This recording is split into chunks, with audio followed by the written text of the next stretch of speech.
demonstrate a heel elevated squat technique. So when we're coming back from knee pain and we're getting into loading again, doing a heel elevated squat offers us a couple advantages. One, it allows us to compensate for anything going on at the ankle that we potentially haven't addressed yet. It allows us to load the quad more specifically and to start retraining squat mechanics as we work back towards being flat on the ground and adding load. So if you have a slant board, great. If you don't, you can use the small change plates. You can roll up a hand towel. We can vary the intensity of how elevated we are based on what we're using.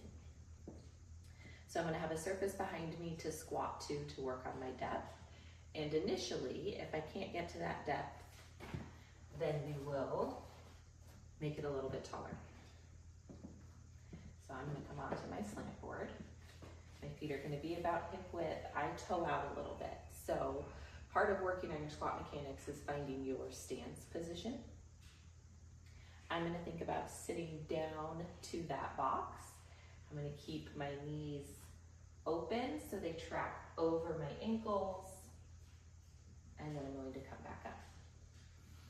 Again, in the early stages, as we're working on this, if I get to here, and that's where I start to get discomfort, then I can do an isometric hold and then work out of that. So I can work in the range that's tolerable as I start to rebuild quad strength and capacity and work towards a lower surface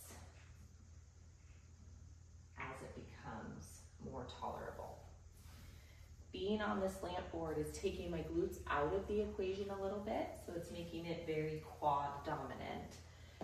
If we start it too early in our rehab, it might be uncomfortable because we're recovering from some anterior knee pain.